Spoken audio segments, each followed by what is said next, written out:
presentándose a nosotros y dándonos unas conferencias fantásticas sobre un tema tan interesante como es la astronomía, la astrofísica.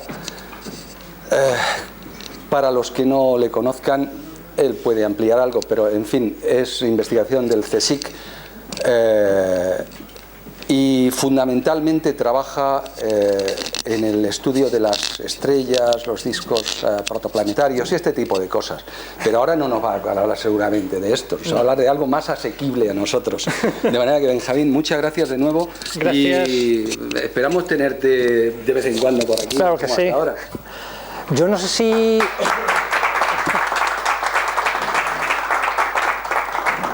¿Me oís bien o hablo con el micrófono? ¿Me oís bien así? Bueno, si se me va la voz, yo de momento prefiero sin micrófono. Bueno, cuando me invitaron, cuando me escribió Gabriel para que diera esta charla, me dijo que, o sea, fijaos el título, descubrimientos recientes en física y astronomía, del Big Bang a la materia de energía oscura, todo, ¿no? Luego incluso me dijo, incluso puedes hablar del bosón de Higgs. Entonces yo me he traído alguna cosilla, pero de hecho ayer por la noche cambié la charla entera. Tenía demasiadas cosas y dije, bueno, prefiero intentar explicar bien unas poquitas cosas y que queden claras, aunque a lo mejor traéis 5 preguntas y vais a salir de aquí con 50, antes que intentar abarcar mucho y explicarlo mal, ¿no? Entonces, me voy a dedicar fundamentalmente a astrofísica. Lo que pasa es que hay muchas cosas que, fijaos que dice física y astrofísica, no es que sean cosas distintas. Digamos que la astrofísica es una disciplina de la física, ¿no? Lo que pasa es que muchas veces los físicos teóricos o los físicos de partículas, ellos mismos se llaman físicos y realmente pues yo creo que no debería ser así. Pero sí vamos a hablar del Big Bang, es decir, de lo que fuera que dio origen al universo, y vamos a hablar de la materia y de la energía oscura, que son cosas distintas. Veo que hay gente aquí que va a tomar apuntes y veo que hay aquí una niña que espero que se entere de todo, de casi todo lo que voy a decir. Así es que, como las audiencias son heterogéneas, pues quizá vaya a decir cosas que algunos ya conocéis, pero prefiero tirar por lo bajo antes de que os perdáis en el camino, ¿no? Bueno, lo primero, os tengo que explicar una herramienta porque es fundamental para entender muchas cosas. Casi podríamos apagar la luz, yo creo, o al menos una, así. Una herramienta, y aquí tenéis a Newton además, digamos, experimentando con esa herramienta. ¿Veis? Bueno, ahí está Newton y está pues un esquema del sistema solar, porque sabéis que Newton derivó la ley de la gravitación universal, pero ahora lo que nos interesa es lo que está haciendo con ese prisma, que básicamente sabéis que si cogéis un prisma de vidrio y hacéis atravesar un haz de luz blanca, de luz del sol, pues salen colores. Es el arco iris, perdón. Es ese arco iris, ¿de acuerdo?, que en términos astronómicos y de otras disciplinas nosotros llamamos espectro. Es decir, cuando nosotros cogemos un haz de luz, lo hacemos pasar por un prisma, que es un elemento dispersor, y producimos aquí el arco iris, a este registro de colores nosotros lo llamamos espectro, y a la técnica espectroscopía. Fijaos que si aquí veis una cosa continua, y en los arcoíris veis también un continuo de colores, del rojo al violeta, pero vamos a ver en la siguiente diapositiva, esto es la luz del sol la hemos hecho pasar por uno de esos elementos dispersores, pero con mucho detalle. Y entonces, ¿qué es lo que se ve aquí? Lo que se ve aquí es ya algo un poquito más sofisticado. ¿Veis? Esto está, digamos que, como no tenemos una pantalla muy larga, pues hemos pegado el espectro y va desde aquí, desde el rojo hasta el violeta, y lo que vemos es que está lleno de unas banditas oscuras, ¿no? Bueno, esas bandas oscuras, que además veis que están en colores muy determinados, por ejemplo, estas dos, de aquí pues están en esta zona entre el rojo y el amarillo, un poquito anaranjadas. Hay aquí una banda muy ancha que está en el rojo, aquí otra banda muy ancha en el verde. Bueno, pues esas bandas son, y esas líneas son huellas dactilares de los elementos químicos. Por ejemplo, estas dos líneas de aquí están producidas por sodio que hay en la atmósfera del Sol, que están en la parte naranja del espectro. Y no es casualidad porque la iluminación de las calles, que son lámparas que están llenas de gas de sodio, es naranja también. O sea que veis que hay una relación entre una cosa y otra. Bueno, ¿para qué valen estos espectros? Pues valen para un montón de cosas. Fijaos que la astronomía es una ciencia visual, pues uno dice, bueno, voy a enfocar un telescopio al cielo y tomo fotografías, imágenes del Sol, de los planetas, de la Luna, de las galaxias, pero podemos dar una vuelta de tuerca más porque esto lo que nos permite es, yo cojo una estrella o una galaxia que esté muy lejos, a 10.000 millones de años luz, es decir, que la luz ha tardado 10.000 millones de años en llegar a nosotros, disperso su luz, veo dónde están las huellas dactilares de estos elementos químicos, las comparo con medidas que he hecho en el laboratorio y puedo saber la composición química, puedo saber si hay campos magnéticos, puedo saber a qué velocidad rota, puedo saber si hay campos magnéticos muy intensos o no, puedo saber si lo que yo estoy viendo es un punto que está tan lejos que mi telescopio no lo puedo hacer grande, puedo saber si allí hay más de un objeto orbitando. O sea, esto es una herramienta muy potente y ahora veréis por qué. Fijaos, estos son galaxias, esto es lo que... muchas gracias. Muy bien, muchas gracias. Cada grupo de estos puntos luminosos un poquito más grandes que veis aquí, este que tiene forma espiral, esto que tiene una forma así como una lentejita puesta de canto, estos son galaxias, que es lo que los cosmólogos, que son los astrónomos que se dedican a estudiar el origen y evolución del universo, dicen que son los bloques que constituyen el universo. ¿De acuerdo? Esta es una imagen que está tomada con el telescopio espacial Hubble. Estos puntitos de aquí que se ven son estrellas, pero que están mucho más cerca, y estas galaxias son agrupaciones de cientos de miles de millones de estrellas que están muy lejos de nosotros. ¿De acuerdo? ¿Por qué os enseño esto? Bueno, pues porque si nos tenemos que retrotraer a la década de los años 20 del siglo pasado para entender unas observaciones que fueron fundamentales a la hora de entender cómo es el universo, cuál es nuestra idea del universo. Entonces aquí tenéis a Edwin Hubble, que es este astrónomo que hay aquí, y este es un ayudante suyo, Humason, y aquí tenéis pues un telescopio pues bastante grande para la época, que estaba en el observatorio de Monte Palomar, y entonces este hombre lo que hizo fue observar galaxias que estaban en muchas partes del cielo, es decir, estas agrupaciones de estrellas que son muy lejanas a nosotros, y entonces lo que hizo fue tomar espectros. Es decir, cogió la luz de las galaxias, la dispersó y vio esas huellas dactilares de los elementos químicos. Y entonces, pues vio unas cosas bastante sorprendentes. Pues vio, por ejemplo, que las galaxias que estaban más cercanas, había aquí estas dos líneas, bueno, aquí hay dos banditas que no veis, pero si pintáis aquí intensidad frente a color, esto sería azul y esto sería el rojo, ¿de acuerdo? Es lo que dice aquí longitud de onda. Pues aparte de otras cosas, las galaxias estaban más cercanas, presentaban aquí dos banditas que con medidas de laboratorio nosotros sabemos que están causadas por calcio. Es decir, esa galaxia tenía calcio. Olvidaos de que es calcio. El asunto es que en galaxias muy cercanas estas dos líneas aparecen con los mismos colores en los que aparece si hacemos un análisis de calcio en laboratorio en Tierra. Pero fue observando galaxias cada vez más y más lejanas, eran objetos más débiles, hay formas de determinar las distancias a las galaxias. ¿Y qué sucedió? Pues que estas dos líneas y otras más que había en el espectro de la galaxia, curiosamente no aparecían en el color que le correspondía. Es decir, cuanto más alejada estaba una galaxia, este peine de líneas y todas las demás que había en el espectro aparecían movidas hacia el rojo. Para los que hayáis leído un poquito ya sobre este tema, esto es lo que luego se dio en llamar corrimiento al rojo de las líneas, o corrimiento al rojo de las galaxias.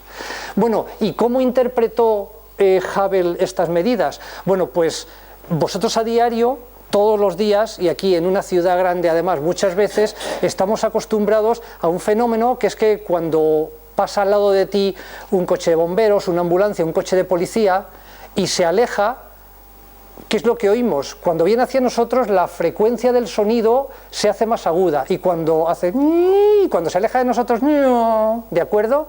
Pues eso es un efecto similar al que hace la luz. O sea, la longitud de onda, el color se hace más rojo cuanto más deprisa se esté alejando un objeto de nosotros. Se tiene que alejar con velocidades muy grandes. Fijaos que cuando se hace el cálculo, pues estas dos líneas que aparecen aquí en el rojo para esta galaxia, pues la galaxia se tiene que estar alejando de nosotros a una velocidad de 61.000 kilómetros por segundo, que eso es una velocidad bastante grande. ¿Os habéis quedado con el concepto? O sea, básicamente lo que este hombre vio es que observando galaxias que estaban, es decir, estos bloques que constituyen el universo y que están a distintas distancias de nosotros, lo que vio es que todas las galaxias se alejaban de nosotros. Es decir, esos peines de líneas, esas huellas dactilares de los elementos químicos, todo eso estaba movido hacia el rojo. Y la explicación que se le dio es, si yo tengo una fuente luminosa que se está moviendo, y sucede lo mismo con el sonido, pues entonces puedo interpretar como un movimiento en velocidad. Si las galaxias se estuvieran acercando hacia nosotros, esas huellas dactilares, esas líneas que hay en los espectros, estarían movidos hacia el azul. Entonces, fijaos, la conclusión fue, todas las galaxias se alejan de nosotros. Y entonces uno puede hacer el razonamiento, a ver, si yo estoy mirando hacia allá, hacia allá, hacia allá, hacia allá, hacia allá, y todo se aleja hacia nosotros, entonces, si yo le doy la vuelta a la película al revés, en algún momento todas las galaxias estarían donde estamos nosotros ahora, ¿no? Y entonces una conclusión a la que uno puede llegar así es que estamos en el centro del universo, ¿no? Lo cual es casualidad. O sea, estamos justo en el lugar donde al darle la vuelta a la película, al cabo de unas decenas de miles de millones de años, todo el material estaba aquí. Bueno, eso realmente no es cierto, ya sería mucha casualidad que estuviéramos en el centro del universo, y ahora veréis un símil bastante fácil de entender de por qué eso no es así. Pero fijaos, aquí tenéis un esquema de todo lo que hemos dicho. Esta es nuestra galaxia, la Vía Láctea, que es donde vivimos. Nuestra galaxia, por cierto, pues tiene un diámetro de 100.000 años luz, es decir, que si aquí hay un astrónomo dando una charla en un planeta en este lado y lanza un rayo láser y hay aquí alguien supuestamente con un espejo para recoger esa señal del rayo láser, pues la luz tardaría 100.000 años en recorrer la galaxia, ¿de acuerdo? Y nuestra galaxia pues tiene 200.000 millones de estrellas y nosotros estamos aquí en un planetita que está más o menos a 30.000 años luz del centro de la galaxia. Y aquí fue desde donde Hubble midió las velocidades de todas estas galaxias, y lo que vio es que todas las galaxias se alejan de nosotros, y vio además una cosa más, y es que cuanto más lejos está la galaxia, a más velocidad se aleja. Por eso he pintado esta gráfica, y en esta distancia que es más cortita, la flecha de la velocidad es más cortita, y en esta distancia que es más grande, la velocidad es más grande. Y entonces eso lo enunció él con esta ley tan simple que dice: la velocidad es una constante multiplicada por la distancia. Veis que si esta distancia es el doble, esta velocidad será el doble, porque este numerito de aquí es constante, y esta constante que lleva h0 pues se conoce como constante de Hubble. ¿De acuerdo? Quedaos con esa formulita de aquí, porque luego cuando hablemos de la energía oscura la vamos a utilizar un poquito. Esto de que estemos en el centro del universo, bueno, pues fijaos en esta transparencia, que además he puesto que se expanda adrede, imaginaos que nosotros estamos en esta galaxia de aquí y que estamos observando las galaxias estas que hay aquí alrededor. ¿Qué sucede si todas las galaxias aparentemente de nuestra posición se alejan de nosotros? Pues veis que estas distancias se van haciendo cada vez más grandes, ¿vale? Si la niña hincha el globo más, este es un símil de que nuestro universo fuera un globo, pues entonces estas distancias se van haciendo cada vez más grandes. Pero es que si nos colocamos en esta galaxia de aquí y miramos todas las de alrededor, resulta que estas distancias se hacen cada vez más grandes, ¿vale? Y si nos situamos en esta galaxia de aquí y el globo se infla, esta distancia, esta y esta se hacen cada vez más grandes. Entonces, con este símil tan sencillo, uno ve que nuestro punto de observación no es un punto de observación privilegiado.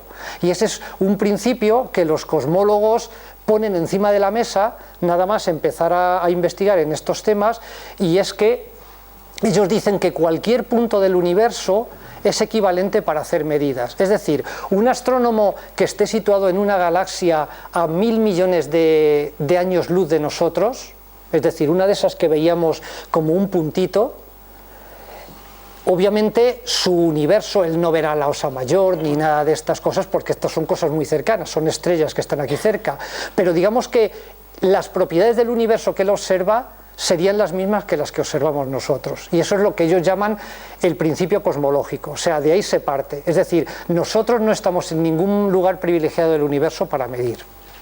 ¿Podemos hacer las preguntas al final? Como queráis, si queréis interrumpir ahora no hay ningún problema. Aquí tengo una duda que acabo de recordar.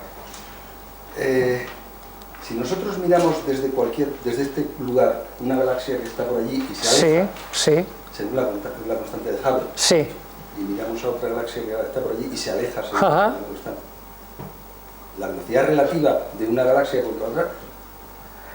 Es que ahora, o sea, la velocidad relativa, pero tú te tienes que subir a la otra galaxia para, o sea, sí, aquí lo que importa que, o sea, por eso a veces divulgar estas cosas tiene sus pequeñas cosas. Este símil del globo está muy bien, pero tiene sus trucos y sus problemas, y ahora os los contaré. O sea, aquí lo que importa no es la velocidad relativa, sino el factor en el que el universo se expande en una unidad de tiempo. Es decir, cuando esta niña haya hinchado el globo al doble, esta distancia se habrá hecho el doble de grande, esta el doble de grande y esta el doble de grande. O sea, no te preocupes de las velocidades relativas, porque aquí se llega a una paradoja, y es que hay partes del universo, ahora veréis cuando demos un saltito y hablemos un poquito, una diapositiva de la teoría de la relatividad de Einstein, y es que el espacio se expande a una velocidad mayor que la de la luz, lo cual no contraviene la teoría de la relatividad, porque la relatividad, el postulado dice que las señales electromagnéticas no se pueden, o sea, es la velocidad límite, no otras cosas, ¿vale? Entonces, fijaos, desde cualquier galaxia se ven alejarse todas las demás. Entonces, el comienzo, el Big Bang, o sea, lo que ocurriera al principio, que no lo sabemos, o sea, ahora sí, ahora podemos darle, si queréis, veis, este es nuestro universo. Ahora, imaginaos que nosotros somos unos seres planos que nos estamos moviendo en la superficie de este globo, ¿de acuerdo? Y estamos aquí en esta galaxia estudiando cómo es la expansión de nuestra membrana, le damos a la película hacia atrás, esto lo podemos hacer muy muy pequeñito, y lo que hemos aprendido con estas 3 diapositivas es que no hay un punto privilegiado en el universo. Entonces, cuando vosotros hay veces que miráis un vídeo y dice, pues vídeos del Big Bang, ¿no? Y entonces parece que hay aquí un punto, y además lo dicen, hay algunos libros que lo dicen, y algunos artículos divulgativos que dicen, en el comienzo toda la materia del universo estaba en un punto, y además se ve el punto ¡pua! Y explota, y de hecho luego yo os enseñaré una animación que hace ese símil. Bueno, eso no es verdad, o sea, quitado lo de la cabeza, lo cual genera preguntas. ¿Por qué? Porque si fuera verdad, tendríais un punto, que ya es un punto privilegiado en el universo, que explota, con lo cual, imaginaos que esto se está expandiendo y vosotros os colocáis al cabo de unos cuantos cientos de millones de años en una galaxia que esté aquí en el borde, colocáis una pancarta y decir, esta es la última galaxia del universo. Entonces miráis hacia allá y no veis nada, miráis hacia acá y veis todo el universo, y eso no sucede, ¿vale? Entonces, claro, esto presenta problemas conceptuales, porque la gente, como vosotros, y yo también en algún momento, pues me pregunté, ¿y contra qué se expande el universo? Y eso es lo malo de estos símiles en dos dimensiones, porque tú, este globo, tú lo ves expandirse contra algo, pero lo ves expandirse contra algo que está en una dimensión más, porque aquí os he dicho, imaginaos que vosotros sois seres planos que os estáis moviendo en la superficie de ese globo, pero vosotros no tenéis conciencia del arriba, ¿no? Y luego esto también tiene otro problema, ¿por qué? Porque el centro de expansión de este universo está fuera del universo, está en el centro del globo. Por eso estos símiles son buenos para ciertas cosas y son malos para otras. Ahora os podéis encontrar, si miráis algunos libros de divulgación un poquito avanzada, os podéis encontrar la siguiente frase, que esto daría para otra charla, que si queréis la doy el año que viene. Y dice, el universo, tal cual, esto lo dicen los físicos cuánticos, dice, el universo se creó a partir de una fluctuación cuántica del vacío.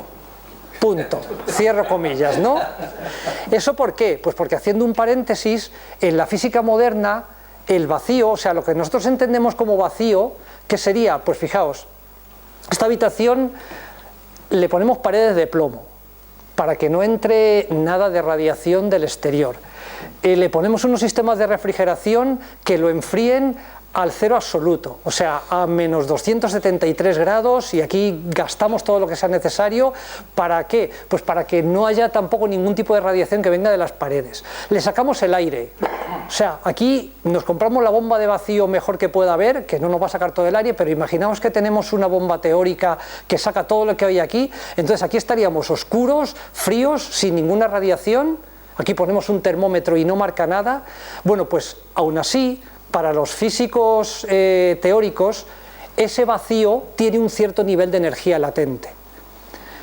Y se han hecho algunos experimentos donde efectivamente lo que ellos llaman esa energía del vacío se ha demostrado que existe, y entonces ahí se pueden crear, según los físicos cuánticos, partículas y antipartículas, y de ahí, de la nada, porque el vacío absoluto sería la nada, se puede crear un universo.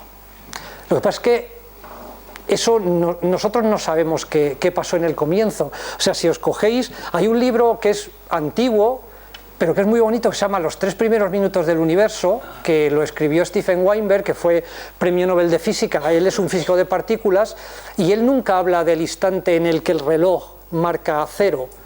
Él dice, cuando el reloj marcaba 0,0000031 ceros segundos, entonces las condiciones del universo eran estas, pero nunca cuando t igual a 0, porque supuestamente en ese instante se creó el espacio y el tiempo.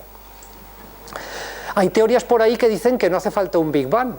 Hay unas teorías que lo que están haciendo, y están todavía trabajándose mucho, es intentar unificar la relatividad y la mecánica cuántica, y te dicen que lo de un Big Bang es un poco complicado, porque es una singularidad en física donde las leyes de la física no funcionan, y te dicen que no hace falta un Big Bang, sino que este universo puede ser un rebote de un universo anterior, y no es necesario, para entender el universo tal y como es ahora, pues clamar que hay una gran explosión.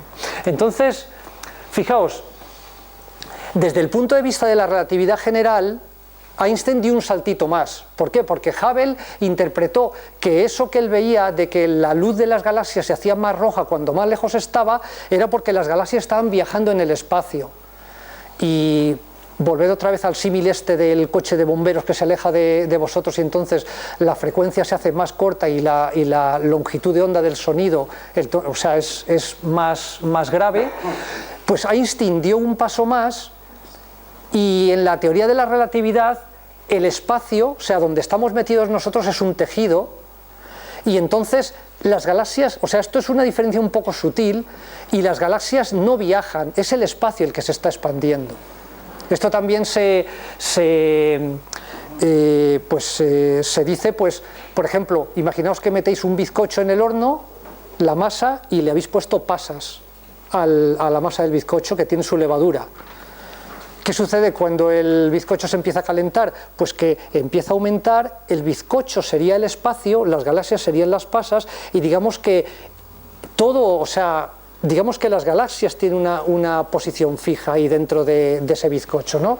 Y entonces es un poquito este diagrama de aquí, ahora os pondré otro, y entonces fijaos, el hecho de que cuando el universo se expande, aquí hay pintada una ondita, aquí también hay pintada una ondita en un trozo de goma, el hecho de que el universo se expanda, ¿qué hace? Hace que las ondas que están viajando por el espacio, que son ondas luminosas, como el universo se está expandiendo, lo que sucede es que esa longitud de onda se hace cada vez mayor y por eso la luz se hace más roja. Entonces, esa es la interpretación que Einstein, y desde Einstein, en 1915, que fue cuando se enunció la teoría de la relatividad general, pues es digamos, el paradigma en cosmología, es que el espacio es una especie de fibra, de tejido, y entonces las galaxias están ahí puestas, digamos, en estos, están pinchadas en estos cuadraditos, y conforme se expande el espacio, las galaxias se mueven, ¿no? Aquí creo que tengo otra, ¿veis? En este diagrama, pues tenéis estas unidades megaparsecs, son millones de parsecs, y un parsec es un poquito, son tres años luz y pico, ¿no? Y un año luz es la distancia que recorre la luz en un año.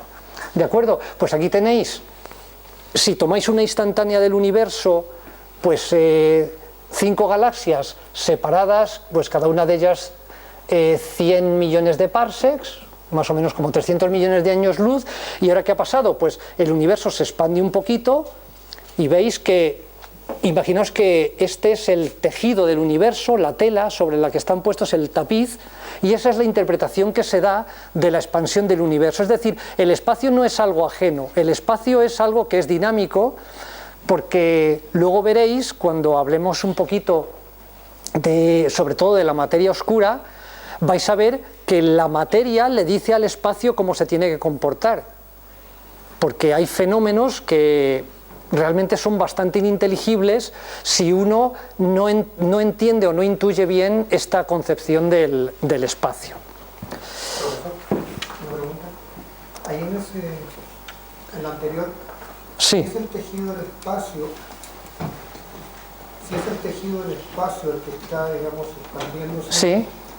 pero la galaxia se mantiene, digamos, su forma, no es la galaxia la que se está expandiendo, la galaxia, digamos, tiene su forma No. original, pero el espacio se está expandiendo. Eso es. ¿No se produciría al interior de la galaxia una especie de como de viento de expansión? Es decir, si el espacio se está agrandando, pero no la galaxia. Sí, eso es una buena pregunta, porque, claro, uno podría decir,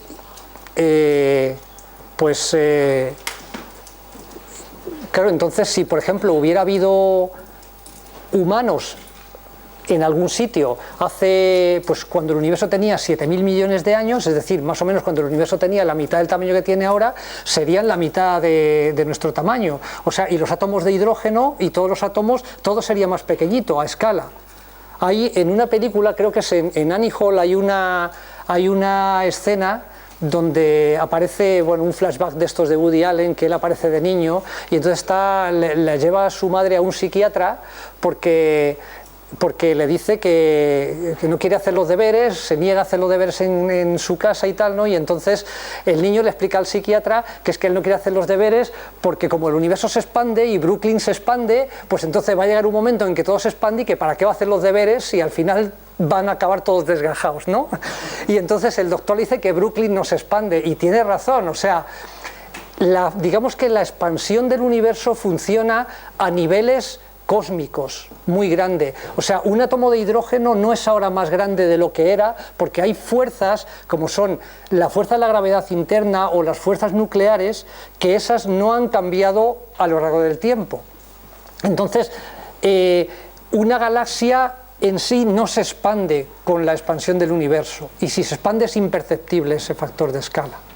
O sea, la verdad es que la pregunta tiene mucho sentido, pero digamos que uno tiene ese tejido del universo, pero los entes que hay materiales no se expanden. Es el espacio el que se expande, no los entes materiales. ¿Vale? Estos son preguntas y preguntas. Ahora todos saldremos con la cabeza como una lavadora de aquí. Bueno, este es un diagrama que explica un poquito cuál es la historia del universo desde ese momento en el que no sabemos lo que ocurrió. Aquí veis que dice, no sé dónde me he dejado fluctuaciones cuánticas en este momento, y fijaos que aquí se pone 10 a la menos 35 segundos, eso es un 0,34 ceros y un 1 en segundos, ¿vale? Aquí hay un 0, pero bueno, lo hemos puesto aquí, y entonces fijaos que esto, digamos, es un símil de cómo ha aumentado la escala de expansión del universo, y ves que bruscamente en los primeros instantes, cuando el universo era muy jovencito, el universo experimentó una expansión brutal. O sea, en un periodo de tiempo cortísimo, que es del orden más o menos de este tiempo de aquí, la fracción de la fracción de la fracción de un segundo, el universo experimentó, eso es una teoría, pero que es una pieza del rompecabezas que se ajusta bien, un aumento de escala exponencial. O sea, pasó de que una distancia que fuera de este estilo aumentó en un factor 10 a la 50, es decir, un 1 y 50 ceros detrás. Eso es un fenómeno que se llama la inflación y que es necesario, no voy a entrar en el tema, para explicar por qué el universo actual es como es. Y entonces, ahora mismo la edad del universo estimada es alrededor de 13.700 millones de años, que no sé si lo veis por aquí. Y entonces en la edad del universo ha habido, digamos, hitos, ¿no? Y entonces uno de los hitos, y ahora os enseñaré una imagen, porque es la fotografía del universo más antigua que podemos tener, es cuando el universo tenía, bueno, aparte de todas estas cosas que sucedieron aquí, este fenómeno de inflación, la creación de los primeros elementos químicos, que al comienzo la tabla periódica era muy sencilla, solo tenía 3 elementos, hidrógeno, helio y un poquito de litio, y quizá había un poquito de boro. Los otros elementos químicos de los que estamos hechos no existían, ¿no? Y hay un momento aquí bastante crucial en la historia del universo, que es cuando el universo tenía 380.000 años. ¿Y ahí qué pasó? Bueno, pues antes el universo era una especie de sopa donde había partículas y había radiación, pero todo era tan denso que la radiación, o sea, las ondas, no podían escapar. Esto es como si, imaginaos que vais de compras a la calle Preciados el día, pues justo antes de Navidad, ¿no? Todo el mundo va a comprar regalos y tal, ¿no? Y aquello, pues no hay quien pase. Imaginaos, pues que todos tenemos un traje hecho de espejitos y que hay alguien con un puntero láser intentando que la luz llegue desde la Puerta del Sol a Callao. Imposible, ¿no? Enseguida pega en una persona, se refleja y tal, ¿no? Digamos que eso, técnicamente, en esta época de aquí, se llama que la radiación y la materia estaban acopladas. ¿Qué sucede en este instante de aquí? Bueno, pues en este instante de aquí lo que sucede es que la densidad del universo ya es lo suficientemente baja como para que la luz empiece a viajar libremente. O sea, se siente ya desagobiada, ya no hay muchas partículas alrededor, y entonces esa luz empieza a viajar de una forma más o menos libre, ¿de acuerdo?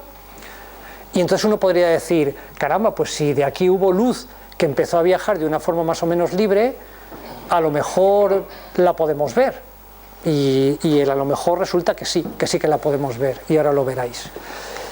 ¿Qué sucede cuando el universo pues sigue avanzando? Bueno, esta es una frontera que todavía está bajo debate, estos 400 millones de años, porque uno puede decir, ¿cuándo se crearon las primeras estrellas y las primeras galaxias? Bueno, pues digamos que si el universo tiene 13.700 millones de años, pues las primeras estrellas y las primeras galaxias se crearon pues cuando el universo tenía 400 millones de años, más o menos. 500, hay algunas observaciones que dicen que quizá un poquito antes, y entonces aquí tenemos las primeras estrellas, la formación de las primeras galaxias, y luego aquí ya el universo se ha seguido expandiendo, eso lo sabemos, y aquí esto lo dejamos para luego porque es parte de la última parte de la charla, ¿no? Entonces, fijaos, aquí tenemos el Big Bang, donde no sabemos realmente qué pasó. Tenemos aquí esta época donde el universo era muy denso y muy caliente. Tenemos aquí esta barrera donde el universo ya era menos caliente y esa radiación se desacopló de la materia y empezó a viajar, y aquí tenemos la creación de las primeras estrellas, la formación de estructuras de las primeras galaxias, y bueno, y ahora habría que ver dónde estamos y a dónde vamos, que eso ya lo veremos un poquito después. Por favor, sí. ¿Esa representación de vaso es un vaso o es un globo? Ni es un vaso ni es un globo, o sea, no, esto... Debería de venir en las 4 direcciones. Sí, o sea, digamos que es una forma de representar, se podía haber representado plano, sí, simplemente es para decir que aquí las escalas del universo eran pequeñitas, aquí las escalas aumentaron y el universo se está expandiendo, pero no significa ni que el universo sea así, es una cosa un poco artística esta diapositiva, ¿de acuerdo? ¿Puedo hacer una pregunta? Sí. Es que siempre tengo dudas como de los 13.700 millones de años. Sí. Porque yo digo, en un inicio, si eso fuera verdad, la teoría sí. de los últimos descubrimientos, sería una singularidad.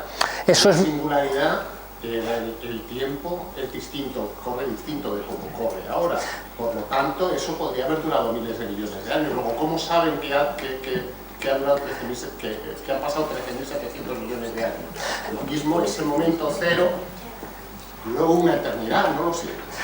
Pero, o sea, lo que habría que ver también, y esto es una discusión a lo mejor de otro ámbito, es ver en qué sistema de referencia mides el tiempo. Entonces, digamos que efectivamente aquí es una singularidad que no se sabe muy bien qué pasó. Lo que pasa es que, digamos que en 10 a la menos 35 segundos el universo se expandió tanto que aquello dejó de ser una singularidad. Se convirtió en algo relativamente parecido a lo que es ahora. Por eso es por lo que se introdujo la teoría de la inflación. O sea, digamos que esa singularidad no estuvo ahí demasiado tiempo. Entonces, lo que pasa es que a mí no me gusta especular, o sea, no se sabe lo que pasó aquí. Y ni se sabe si el universo de entrada, que esto es otra cosa que descoloca un poco, esa fluctuación cuántica, el universo ya era infinito de entrada, ¿no? Entonces, digamos que yo lo que os querría explicar es, porque luego alguien me puede preguntar, ¿pero el universo es finito o infinito? Pues no se sabe. O sea, yo lo que te puedo decir es qué se ve en el universo, o sea, cuál es el universo observable y cómo es. Todas las medidas que hay ahora indican que el universo es muy posible que sea infinito, pero no se sabe, ¿vale?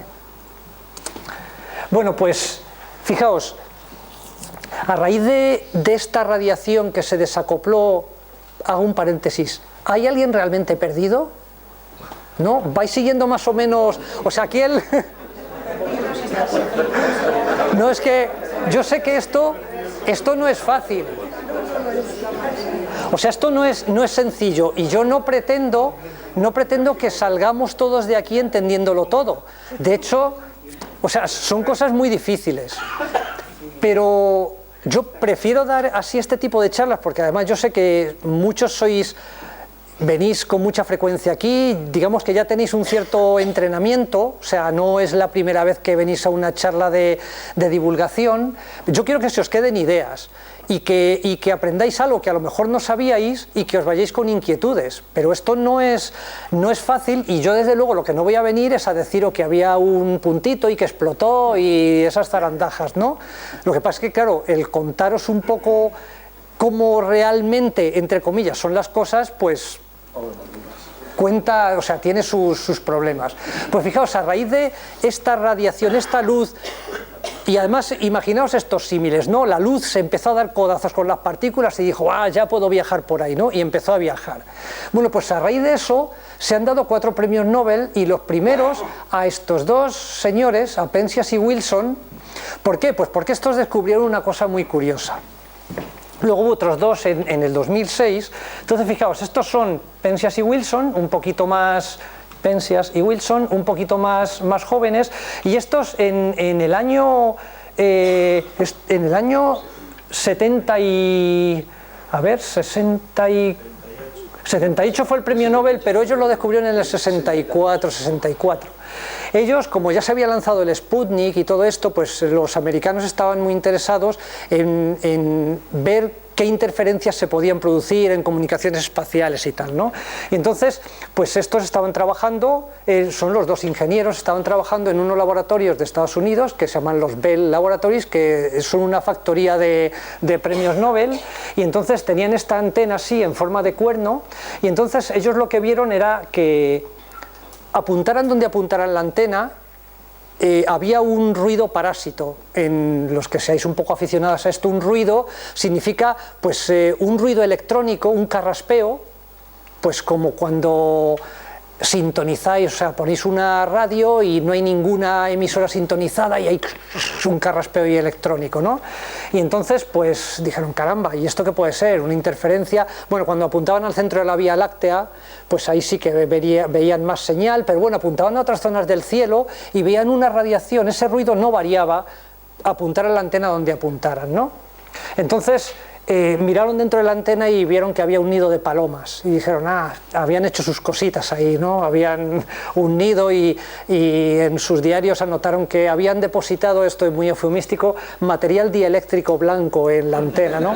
Y entonces fueron, aquí está limpiando la antena, ¿no? Y nada, el ruido no desaparecía, volvieron, las palomas estaban otra vez allí y entonces las disuadieron por medios contundentes y el ruido seguía estando allí.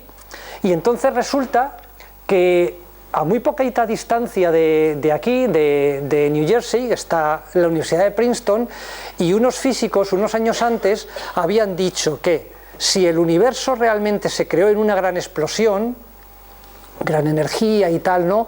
Y el universo ahora sabemos que se está expandiendo, debe haber un eco fósil de esa radiación. Y entonces eso era lo que estaban viendo aquí estos señores. La radiación inicialmente, cuando se desacopló de la materia, era luz óptica, era luz amarilla. ¿Pero qué pasó? Eran onditas, imaginaos las onditas de luz, pero al expandirse el universo, ¿qué ha pasado? Pues que esas onditas se hicieron más y más grandes, y entonces en la actualidad, cuando nosotros las observamos, en vez de ser luz óptica, son ondas de radio. Y entonces esta luz, esto es lo que se llama, así es un nombre muy rimbombante, pero es muy bonito, se llama el fondo cósmico de microondas, ¿vale? De hecho, si cogéis una tele, vais a casa ahora, desenchufáis el partido y poned la tele en un canal donde lo que se vean son moscas allí en la pantalla, ¿no? Bueno, pues un 10% de las moscas que estáis viendo ahí vosotros en la pantalla es radiación cósmica que se produjo cuando el universo tenía 380.000 años. O sea que incluso la podéis ver, ¿vale? Bueno, pues fijaos, esta radiación que se observa en el rango de las microondas, esto es longitud de onda, esto es color, pero color, estamos más allá del rojo, ¿vale? La radiación, pues lo que nosotros vemos es del violeta al rojo, pero más allá del rojo está el infrarrojo, y más allá del infrarrojo están las ondas de radio, y las ondas de radio pues tienen, digamos que la longitud que hay entre dos crestas de ondas de radio en esta radiación es del orden de milímetros, ¿no? Bueno, pues no os preocupéis de esta transparencia, esto lo que te indica es que el universo se ha expandido de tal forma que ahora mismo, si tomáis la temperatura en media del universo, el universo es muy frío. Claro, el Sol no está muy frío, las estrellas no están muy frías, pero el universo en sí, esa radiación que llena el universo, pues el universo está a 3 grados Kelvin, por eso a veces, es decir, menos 270 grados centígrados, por eso a veces se dice que la temperatura del universo pues es 3 grados Kelvin. Bueno, Penzias y Wilson lo que vieron es que apuntaran donde apuntaran la antena, esa radiación tenía las mismas características. Ellos no veían ninguna diferencia entre apuntar aquí y apuntar aquí. Su carraspeo electrónico, pues claro, su antena tenía unas ciertas limitaciones, ¿no? Entonces, en los años, a finales de los 80, a principios de los 90, se lanzó un satélite, que es el COBE, que es Cosmic Background Explorer, el explorador del fondo cósmico, y entonces lo que vio es este mapa. Esto tomadlo como un mapa que os envuelve, ¿vale? Pues lo mismo que se hace una proyección de un mapa mundi así pero aquí no, aquí imaginaos que estáis rodeados de estas cosas de aquí. Y luego, ya en este siglo ha operado el MAP, que es el WMAP, le falta aquí una W que se le puso luego, que es el Wilkinson, que era un señor Microwave Astronomical Probe, ¿no? Un satélite americano, bueno, los dos son americanos, y entonces se vio esta cosa de aquí. Y esto les puso muy contentos. ¿Qué es esto que se ve aquí? Bueno, pues estos son diferencias. Fijaos que aquí en el satélite COBE veía, pues como si yo me quito las gafas y miro ahora el mapa de abajo, ¿no? Entonces ahora me lo pongo y veo esto desenfocado y esto desenfocado y esto más enfocado, ¿no? Bueno, pues aquí lo que se ven son diferencias mínimas, si queréis, de densidad o de temperatura entre unos puntos y otros, pero diferencias que significan que si la temperatura de esta radiación corresponde a 2,72 grados Kelvin, la temperatura de esta radiación de aquí corresponde a 2,72999, a lo mejor una parte en 100.000, ¿vale? Bueno, ¿y esto por qué les puso tan contentos? Encontrar que la radiación esta de fondo no tenía las mismas características en todo el cielo. Pues les puso contentos porque, digamos que lo mismo que nosotros podemos apreciar rasgos de una persona en estado embrionario, estas digamos irregularidades que hay aquí en la radiación de fondo son los embriones de las galaxias que se formaron posteriormente. O sea, si el universo, si esta radiación, mirándola con todo detalle, no hubiera tenido ninguna irregularidad, significaría que el universo, conforme se expande, no podría haber formado estructuras. Entonces, digamos que aquí, en estas zonas donde la densidad es mayor, es donde se forman galaxias, y en estas zonas donde la densidad es menor, se forman menos galaxias. ¿De acuerdo? Entonces, aquí os pongo esto técnicamente. Se llaman anisotropías, es decir, diferencias dependiendo de la dirección. Entonces, las diferencias en la radiación de fondo descubiertas por COBE en los 90, refinadas por WMAP y por Planck, ahora os enseñaré los resultados de ese satélite, son los embriones o las semillas de las que millones de años después nacieron las primeras galaxias.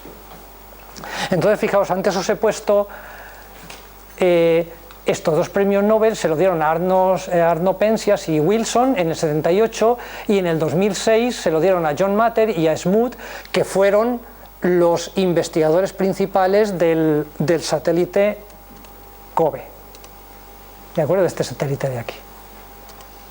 Y esto es una imagen que es, si os dais cuenta, incluso tiene un grano más fino que esta imagen de aquí de WMAP, que la ha logrado un satélite, que es la misión Planck de la Agencia Espacial Europea, que es una misión que se lanzó en 2009 y que lo que ha estado haciendo durante estos 3 años y pico es mirar al cielo y hacer un scan del cielo y mirar y acumular datos para ver cómo es la estructura de esta radiación de fondo. Esta radiación de fondo está llenando esta habitación.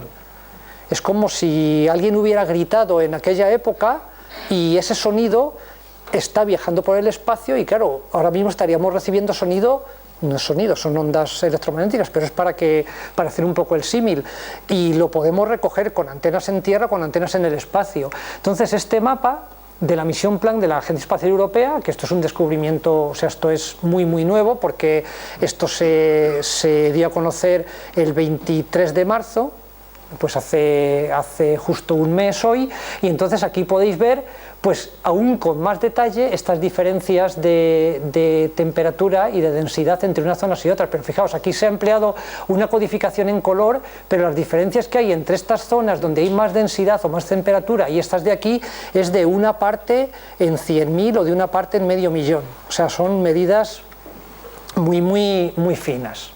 Bueno, ahora la pregunta. Ya hemos hablado algo del Big Bang, de qué pasó, de descubrimientos acerca de esa radiación fósil que confirma un poco esa teoría de la gran explosión, pero bueno, ¿de qué está hecho el universo? Bueno, pues aquí, ¿de qué estamos hechos nosotros? Pues estamos hechos, pues fijaos, el agua de esta botella pues tiene hidrógeno, y el hidrógeno que hay aquí, el hidrógeno se creó hace 13.700 millones de años, porque todo el hidrógeno que hay en el universo se creó en los primeros segundos de existencia del universo. Pero os he dicho que al principio del universo solo había 3 elementos químicos: había mucho hidrógeno, un poquito menos de helio, y había un poquito de litio y quizá un poquito de boro. ¿Dónde se ha creado el oxígeno y todos los elementos químicos que forman pues todo esto y lo que nos rodea? Bueno, pues hasta que el universo no tuvo 400 millones de años, que fue cuando se formaron las primeras estrellas, no había otros elementos químicos. Las primeras estrellas estaban hechas de hidrógeno y de helio, fundamentalmente. ¿Y qué es lo que hacen?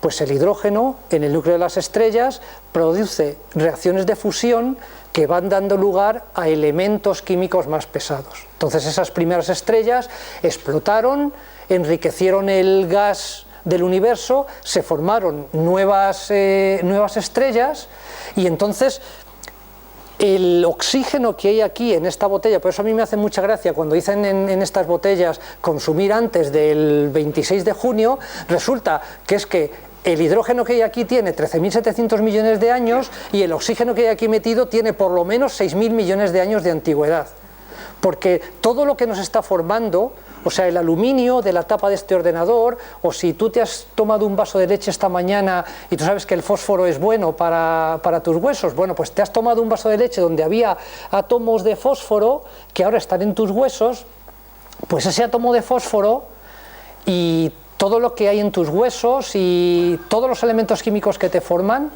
esos estaban en una estrella hace más de 6.000 millones de años. O sea, eso es una cosa que cuando lo oyes por primera vez dices, caramba, esto sí que es fuerte, ¿no? Pero bueno, aparte de materia ordinaria, a esto le llamamos materia ordinaria, no el ordinario no en el sentido negativo, ¿no? Sino de decir, pues la materia a la que estamos acostumbrados, es decir, materia formada por átomos, moléculas, protones, electrones, neutrones, y a su vez por quarks, que bueno, eso habría que explicarlo también un poquito.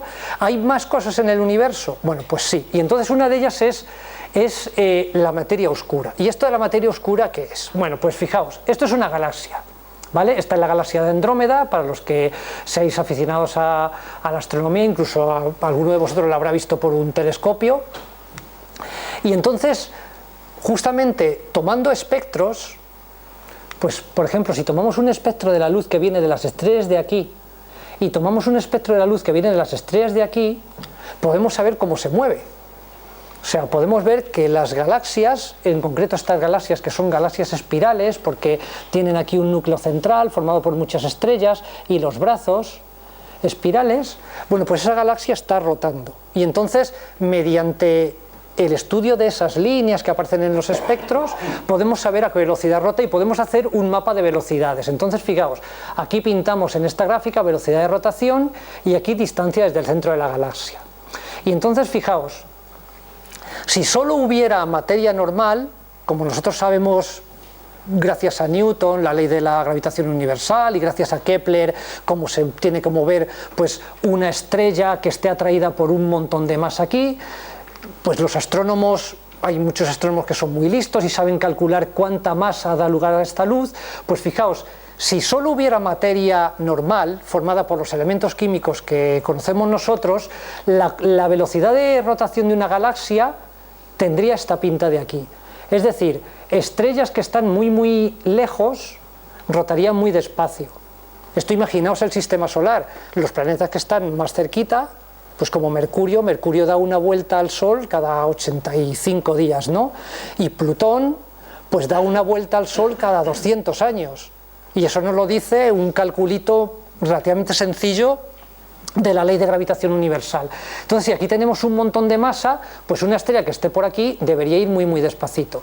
Bueno, pues esto es la curva de velocidad esperada, y en cambio lo que se observa es que conforme nos alejamos del centro de la galaxia, estas velocidades son muy constantes. Entonces, ¿eso qué significa? Significa que aquí pasa algo, o sea, o que estamos calculando mal la masa que hay aquí, la masa de gas y de polvo, que la podemos inferir, y entonces después de darle muchas vueltas a este tema, a lo que se llegó es a que todas las galaxias tienen un halo de materia que no emite luz, y que es materia muy extraña porque ni emite luz ni la refleja, y eso es a lo que se le dio en llamar materia oscura. Se han desechado hipótesis porque hay gente que no se lo creía y decía, bueno, lo que sucede aquí, y de vez en cuando salen teorías y no hay que darlas de lado, sino que, bueno, hay que tenerlas en cuenta, pero bueno, parece que todas las evidencias en ciencia se mueven hacia un sitio y de momento pesan en ese lado de la balanza hasta que no se demuestre lo contrario, ¿no? Y entonces, ¿qué sucede? Pues que la teoría, y esto son medidas de los años 70 en adelante, o sea, quizá lo de nuevos descubrimientos que aparecía en el título, pues habría que haberlo matizado un poco, pero claro, no se pueden explicar cosas nuevas a veces sin explicar cosas antiguas, ¿no? Entonces, a la pregunta de si solo hay en el universo materia ordinaria, pues la respuesta es que no parece ser el caso. Alguna clase de materia oscura, y cuando se dice materia oscura es eso, materia que no emite, materia que no refleja ningún tipo de luz, es necesaria para explicar la curva de rotación de las galaxias. Y entonces, pues fijaos, hay efectos que se predicen a partir de materia oscura y también de materia luminosa. Por ejemplo, imaginaos que nosotros estamos aquí en la Tierra y que tenemos aquí pues una galaxia que se interpone entre nosotros y una galaxia que está mucho más cercana, mucho más lejana. ¿Veis? Aquí dice objeto distante, una galaxia, olvidaos de momento de esto del lente, y nosotros estamos aquí. Bueno, ¿qué sucede cuando nosotros tenemos esa configuración? Bueno, pues esto, que es una predicción de la teoría de la relatividad, lo que dice es que este objeto, que es un objeto muy masivo, deforma al espacio, que es un tejido, y entonces lo que sucede es que las trayectorias de la luz ya no son líneas rectas, sino que están marcadas por cómo se deforma el espacio en torno a este objeto. Entonces, la predicción de la teoría de la relatividad es que si estos tres objetos están en la misma línea, nosotros lo que deberíamos ver es la luz de este objeto así en forma de anillo. Por eso dice aquí una imagen en forma de anillo de Einstein. Y si no están alineados los objetos, pues entonces veríamos imágenes del mismo objeto, ¿de acuerdo? Y entonces esto se observa, perdón,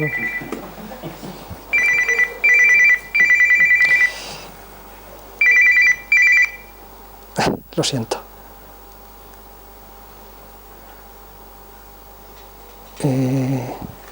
voy a poner en silencio. Perdón. Bueno, lo que se observa, fijaos, es esto de aquí. Esto es una imagen de un cúmulo de galaxias. Todas estas galaxias son relativamente cercanas a nosotros, ¿de acuerdo? Pero fijaos estas cositas de aquí, ¿vale? Estos arcos, ¿veis? Esto de aquí. Bueno, pues si os vais a la diapositiva anterior, ¿veis este arco de aquí?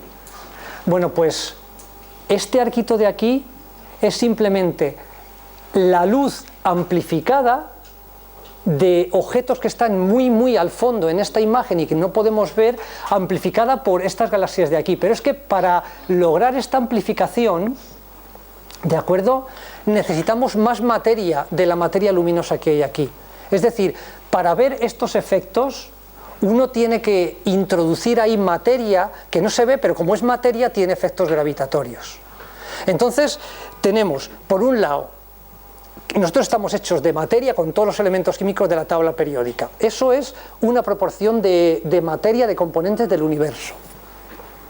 Por otro lado, tenemos materia oscura, que es materia, entonces tiene todos los efectos de la materia, que son los gravitatorios, menos los efectos, digamos, electromagnéticos. No emite luz, no refleja luz, y entonces, si me preguntáis de qué está hecha, no se sabe, ni idea. Esto ahora mismo está en el campo de los físicos teóricos y entonces pues dicen, bueno, pues los neutrinos, ¿no?, que son unas partículas muy abundantes, que tienen una masa muy muy pequeñita, pues aún así no son suficientes como para, digamos, llenar el cubo de materia oscura, ¿no? Entonces ahí ya tenemos un elemento misterioso.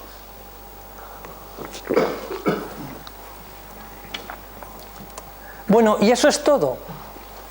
Bueno, antes estábamos comentando un poquito, bueno, en broma y un poquito en serio, que curiosamente hoy en Madrid pues yo tengo una competencia brutal, porque ahí en la Fundación BBVA está dando una charla un premio Nobel, uno de los 3 premios Nobel al que se lo dieron en el año 2011, que fue el que trabajó en esto que voy a describir ahora. Entonces vosotros habéis venido a verme a mí, con lo cual me siento muy honrado, pero claro, nos podemos haber ido todos a escuchar a ver qué nos contaba, ¿no? Bueno, fijaos, en astronomía, o sea, los astrónomos somos unos científicos un poco peculiares, en el sentido de que, salvo en algunos casos, pues rocas lunares, meteoritos, etcétera, etcétera, nosotros no podemos ir al laboratorio por la mañana y coger un trozo de galaxia y ponerlo allí, ¿no? Entonces, digamos que el vehículo de transmisión de información es la luz. O sea, por eso tenemos telescopios y radiotelescopios y todo tipo de escopios, ¿no?, para captar la luz desde ondas de radio hasta rayos X. Entonces, ¿cuál es uno de los santos griales de la astronomía? Pues uno de los santos griales de la astronomía es encontrar lo que aquí he puesto, que es una candela estándar. ¿Qué es eso? Bueno, pues es encontrar un objeto en el universo que tenga unas propiedades tales que, aunque yo lo vea muy lejos, sea igual que objetos que tenga muy, muy cerca. Es decir, es encontrar la bombilla de 100 vatios estándar. ¿Por qué digo esto? Porque si yo sé que una bombilla tiene 100 vatios, y entonces, pues Ángel tiene aquí la bombilla, y yo puedo medir la distancia de aquí a Ángel, y son 2 metros, y él tiene la bombilla en la mano, y yo tengo un detector para saber cuánta energía me llega, entonces, si el universo estuviera lleno de bombillas de 100 vatios, yo tendría un medidor de distancias fantástico, porque imaginaos que ahora esta bombilla de 100 vatios os la lleváis ahora cuando sea de noche, os la lleváis por esa calle y me decís, ¿a qué distancia estoy? Ah, pues está chupado, porque yo cojo mi medidor de energía y sé que si cuando la bombilla estaba a 2 metros yo recibía una energía la que fuera.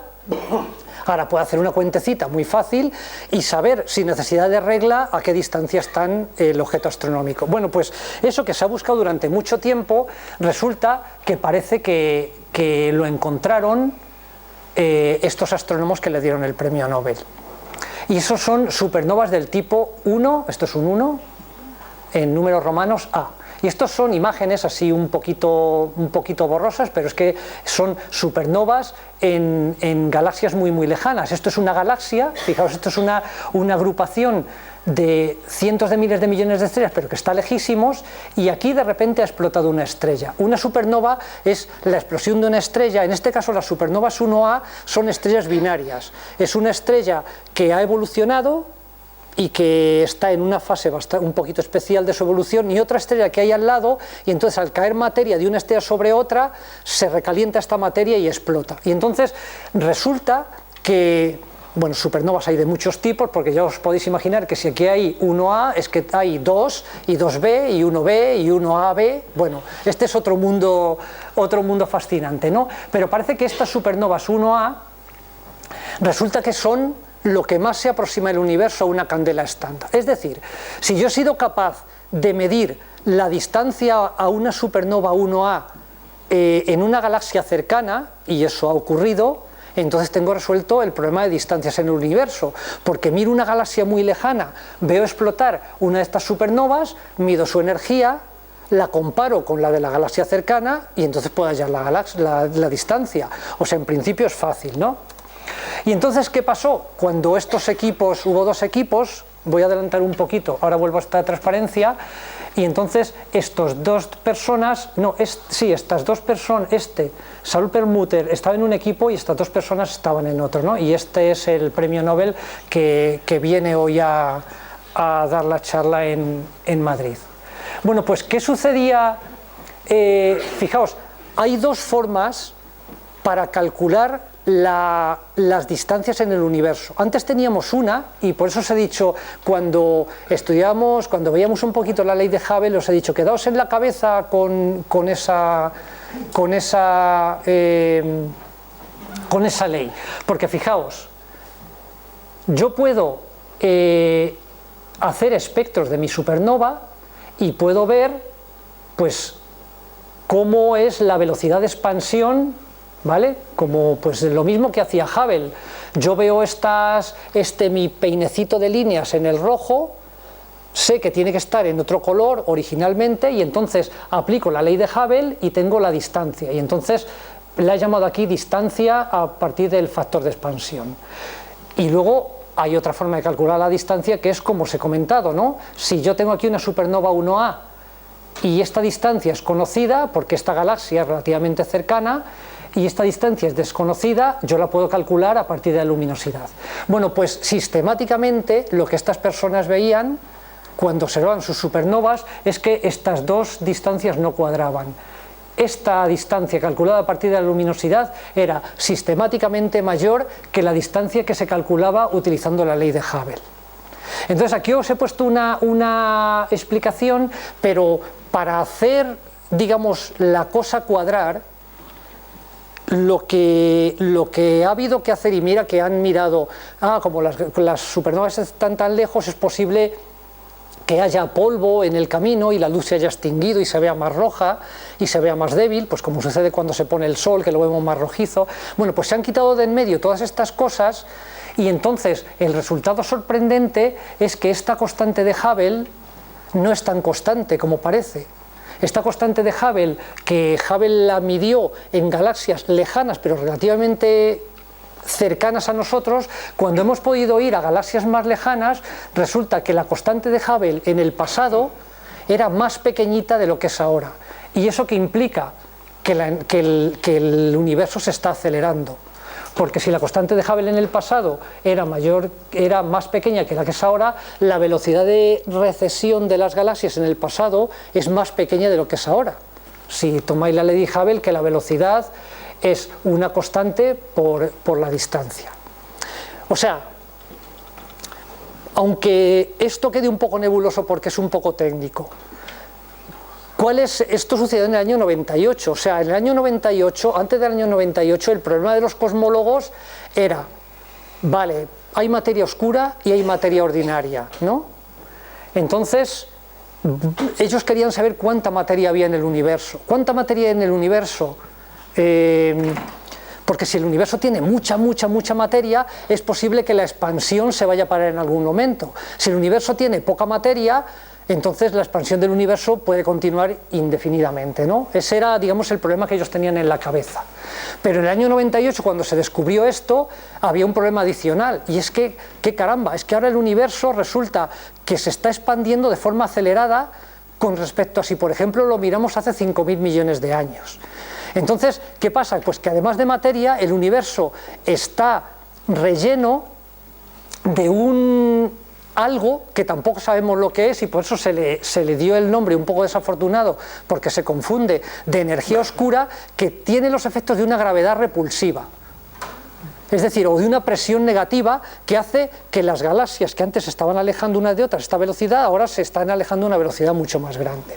Entonces aquí ahora tenemos dos problemas. Uno es qué es la materia oscura, que no lo sabemos, y otro es qué es la energía oscura, que tampoco lo sabemos. Entonces aquí tenéis a los premios Nobel de física, y entonces fijaos, esto es un gráfico de cuál puede ser la evolución del universo dependiendo de cómo se comporte esta materia oscura y la energía oscura. Sobre todo la energía oscura, que parece ser que es el que tiene un papel predominante. Fijaos, antes de que se descubriera la materia oscura, uno de los escenarios que se barajaba era este, el Big Bang, digamos, esto que suba aquí, dice aquí, escala del universo, escala es que las galaxias se separan.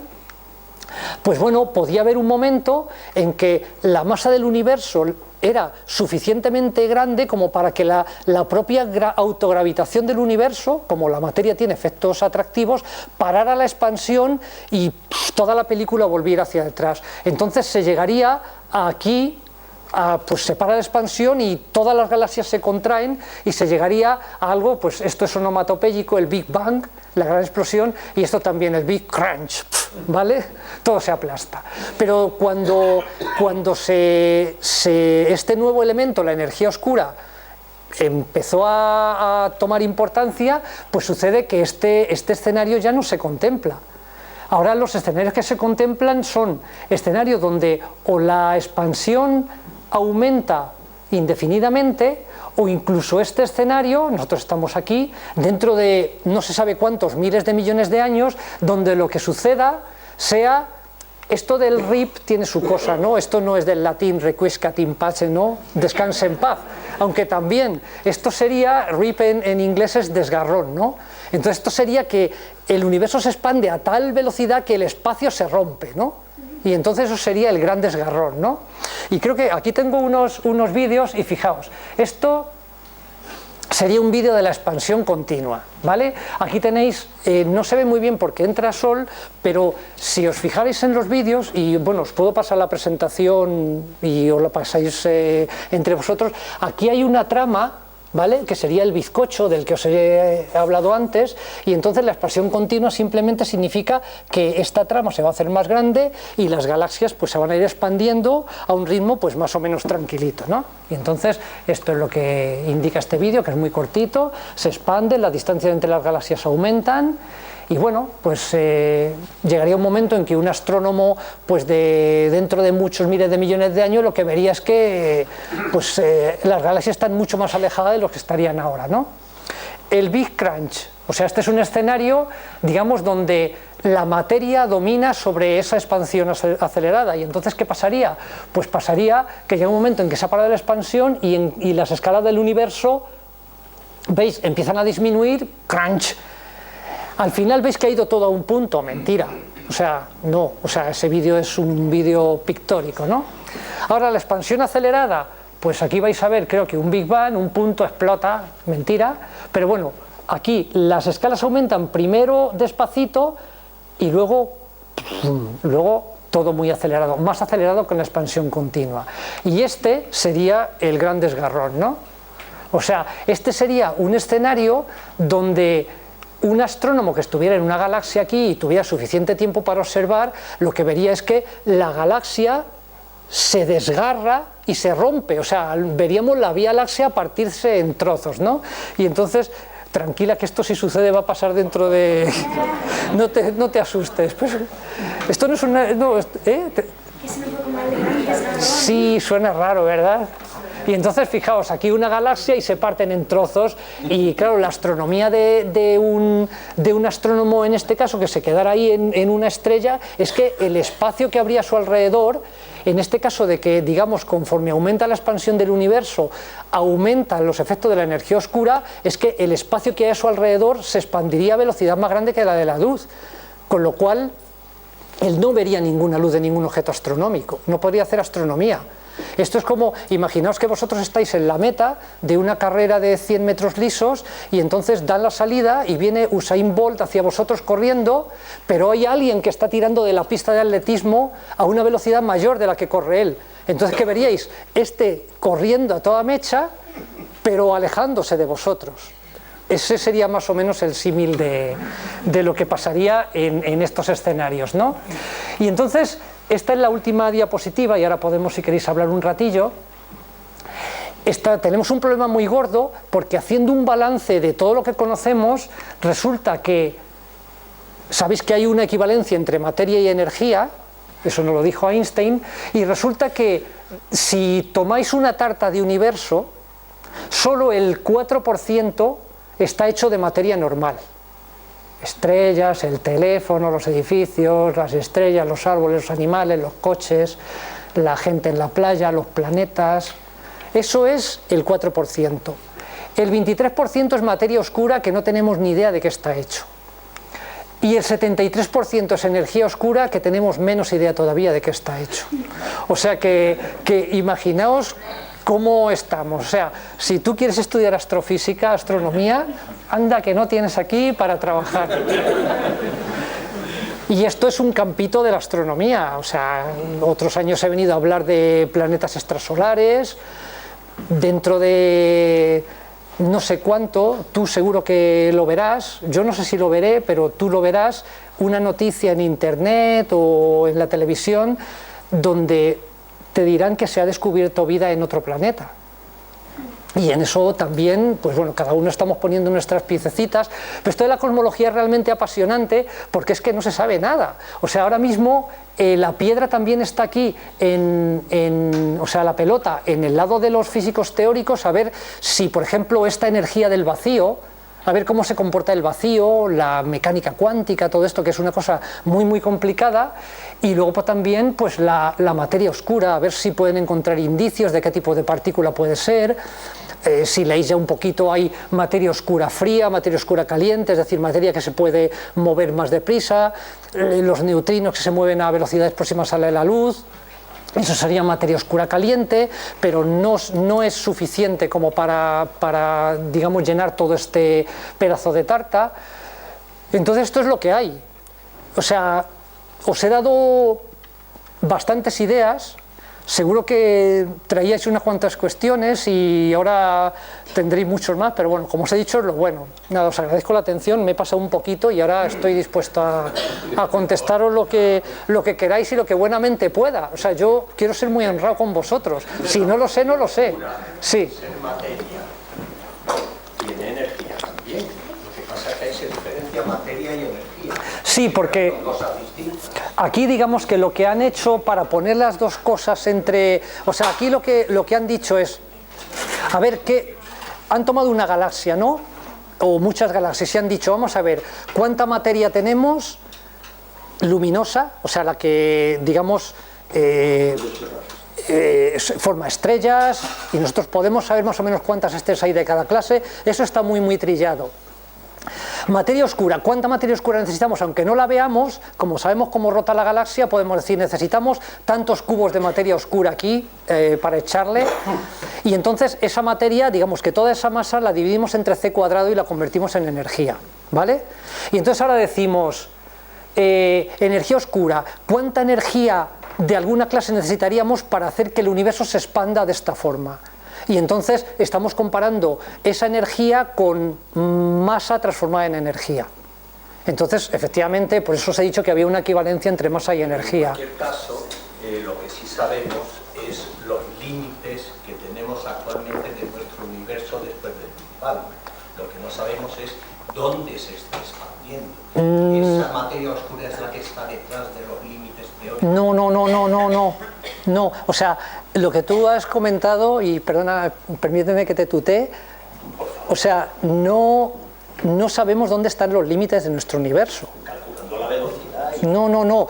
Esos son los límites de nuestro universo observable. ¿Vale? O sea, ahora mismo, digamos que en una de las galaxias, voy a ver si encuentro una diapo, porque esto sí que es curioso.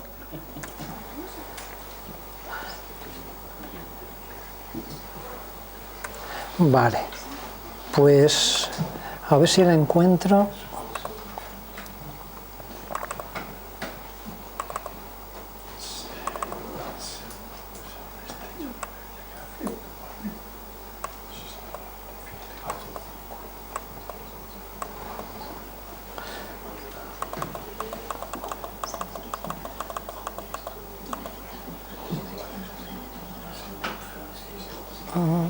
Espera, esta no está aquí.